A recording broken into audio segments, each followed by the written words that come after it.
September 15th, 1947. Yokohama, Japan. Private First Class. Robert Johnson, from Nebraska, stood nervously outside the Tanaka family home, clutching a worn Japanese phrasebook and rehearsing words that felt foreign on his tongue. Through the paper walls, he could hear hushed conversations as the family debated whether to receive him, the American soldier who had been courting their daughter Keiko for 3 months. When the door finally slid open, Johnson bowed deeply and spoke in carefully practiced Japanese. "Konbanwa, Tanaka-san. Good evening, Mr. Tanaka. I want to marry your daughter." The silence that followed stretched for what felt like eternity. Here was an enemy soldier, one of the conquerors who had burned their cities and occupied their country, speaking their language with obvious effort and respect, asking permission to join their family through marriage. For Japanese women who had been conditioned to fear American soldiers as demons incarnate, the most shocking revelation of defeat came not from witnessing military power, but from discovering that these former enemies cared enough to learn their language, respect their customs, and seek their love, rather than simply taking what they wanted by force. The foundation of fear. The conditioning of Japanese women to fear American soldiers had been comprehensive and systematic, designed to prevent collaboration with occupying forces and maintain social cohesion during military defeat. Government propaganda had spent years portraying Americans as racially inferior monsters who would rape, torture, and enslave any Japanese women they encountered. The fear was so pervasive that many families had prepared poison for their women rather than allow them to fall into American hands. Mothers taught daughters to hide, flee, or commit suicide rather than face capture, by forces that propaganda described as subhuman beasts incapable of normal human emotion or moral restraint. School lessons had emphasized American racial mixing as evidence of moral corruption that would contaminate pure Japanese blood if any contact occurred. Women were told that American men viewed Asian women as exotic objects to be used and discarded, rather than human beings worthy of respect or genuine affection. The psychological preparation for defeat included detailed instructions for avoiding contact with American personnel under any circumstances. Japanese women were ordered to remain invisible, speak to no Americans, and report any attempts at communication to military authorities who would handle such situations appropriately. The reality of first contact. The initial encounters between Japanese women and American soldiers during the final months of the war consistently contradicted every assumption that propaganda had created about enemy character and behavior. Instead of the systematic brutality that had been predicted, many women experienced protection, kindness, and respect that challenged their fundamental understanding of both war and human nature. In Okinawa, as American forces advanced through civilian areas, soldiers often found themselves protecting Japanese families from the chaos of combat operations. Medical personnel treated wounded women and children without regard for nationality, while combat troops shared food and water with civilians who had been without adequate supplies for weeks. Mrs. Sachiko Yamamoto had hidden with her children in caves for 2 months before American soldiers discovered their shelter. Her terror gave way to confusion when the GIs provided medical attention for her sick daughter and shared their K-rations with the family. "They were gentle with my child," she recalled decades later.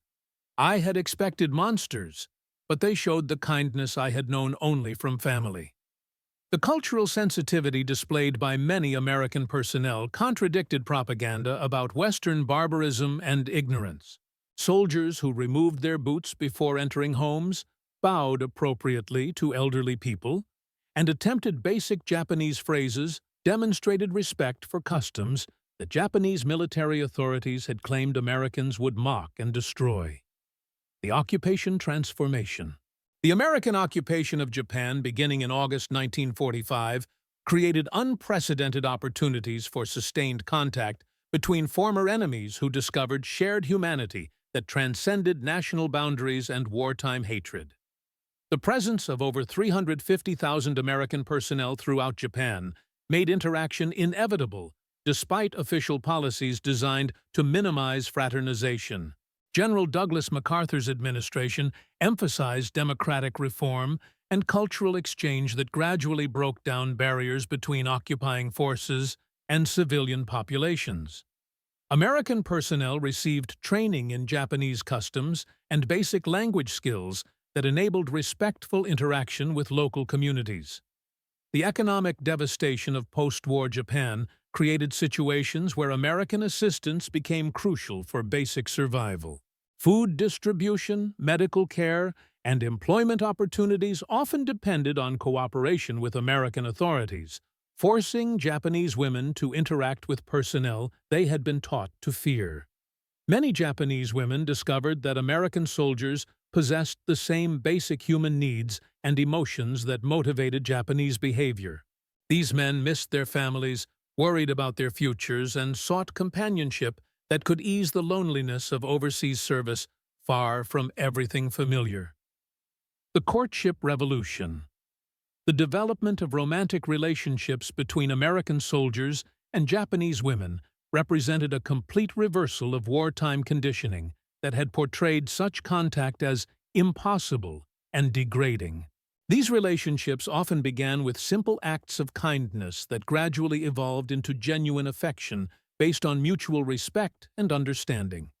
The language barrier initially seemed insurmountable, but many American soldiers began studying Japanese with determination that impressed potential romantic partners. The effort required to master basic conversational skills demonstrated commitment that went far beyond casual interest or temporary physical attraction. Private James Thompson from Texas spent his off-duty hours with Japanese tutors, learning not just words but cultural concepts that would enable meaningful communication with Yuki Sato, a young woman he had met while helping distribute food supplies. His dedication to understanding her language convinced her that his intentions were serious rather than exploitative. The phrase books and language guides that American soldiers carried became symbols of their commitment to building relationships based on communication rather than dominance. Japanese women who had expected to be treated as objects discovered men who cared enough to struggle with unfamiliar grammar and pronunciation in order to express genuine emotions. The cultural bridge.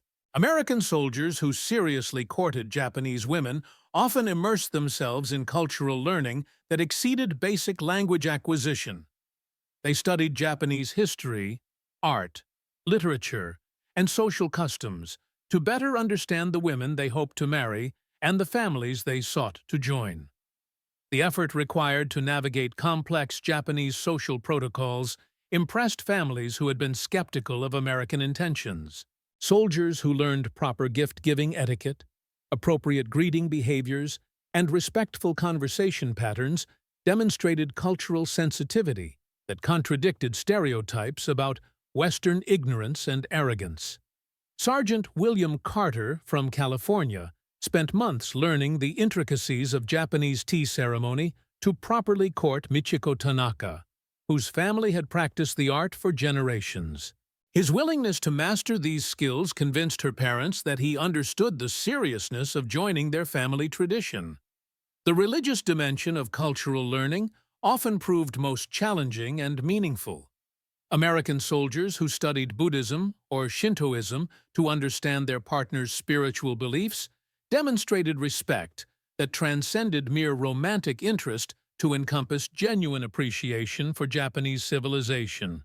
The family negotiations. The process of gaining family approval for marriages between American soldiers and Japanese women required diplomatic skills that many young men had never needed to develop.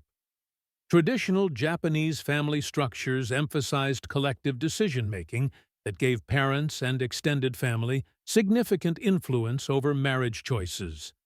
American suitors learned to navigate complex hierarchies of respect that required different approaches to fathers, mothers, grandparents, and siblings. The formal language patterns used in family discussions demanded linguistic skills that exceeded casual conversation and required deep understanding of social relationships. Private Robert Johnson's courtship of Keiko Tanaka involved months of careful relationship building with her entire extended family. He learned the names and preferences of aunts, uncles, and cousins, while demonstrating his ability to contribute positively to family harmony rather than disrupting traditional patterns. The gift-giving protocols that governed family interactions required American soldiers to understand subtle communications about intentions, respect, and commitment. Inappropriate gifts could end courtships, while thoughtful presentations could open doors to acceptance and eventual approval. The economic reality. The economic devastation of post-war Japan created pragmatic considerations that influenced family attitudes toward marriages between Japanese women and American soldiers. These unions often provided economic security that Japanese families couldn't achieve through traditional arrangements during the difficult Reconstruction period.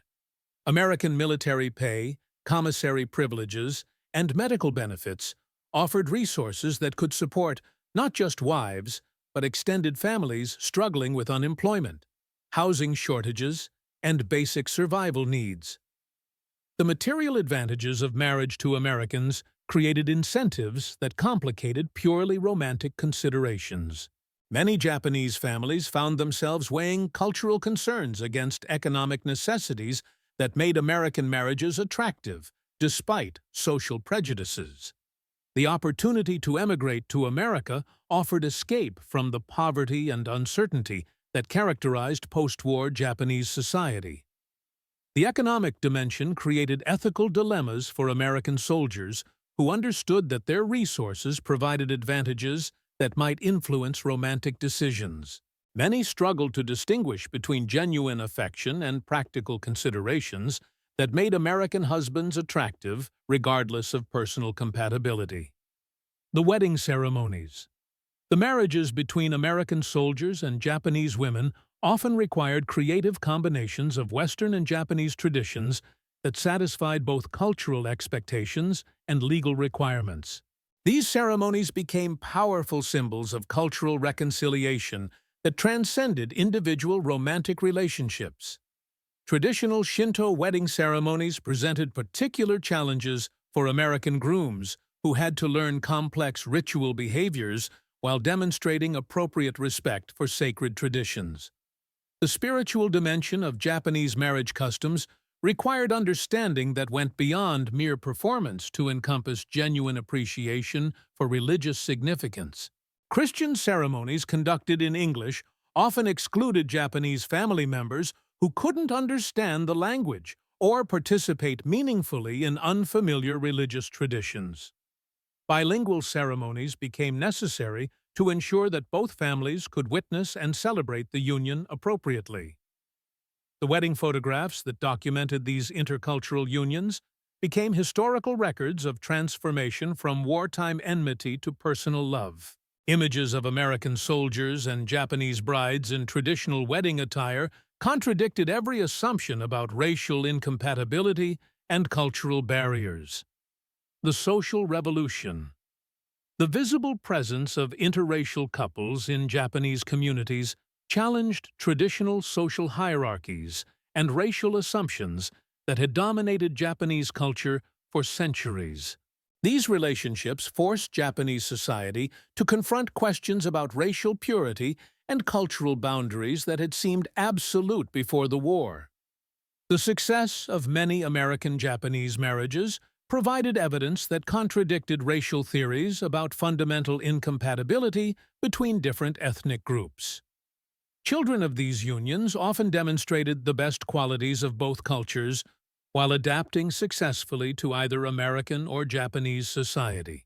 Japanese women who married American soldiers often became cultural ambassadors who helped their new American communities understand Japanese traditions while adapting to Western social patterns. Their success in navigating both cultures demonstrated human adaptability that transcended racial categories. The economic success of many war bride families challenged assumptions about cultural superiority and racial hierarchies. Japanese women who prospered in American society demonstrated capabilities that contradicted stereotypes about Asian women's limitations or dependency. The immigration journey. The process of immigrating to America created new challenges for Japanese war brides who had to adapt to radically different social, cultural, and linguistic environments while maintaining connections to their Japanese heritage. The journey from enemy territory to American citizenship required courage that few could have imagined during wartime. The War Brides Act of 1945 and subsequent legislation created legal pathways for Japanese women to immigrate, despite racial restrictions that had previously prevented Asian immigration. These laws represented significant changes in American racial policies that reflected changing attitudes toward Asian peoples. The practical challenges of adapting to American life required language skills, cultural knowledge, and social flexibility that tested every Japanese bride's determination and resourcefulness. Simple tasks like shopping, banking, and medical care required learning new systems and overcoming communication barriers. Many Japanese war brides faced discrimination and prejudice in American communities that had recently been at war with Japan. Their success in overcoming hostility while building successful families demonstrated resilience that gradually changed American attitudes toward Asian immigration and racial integration.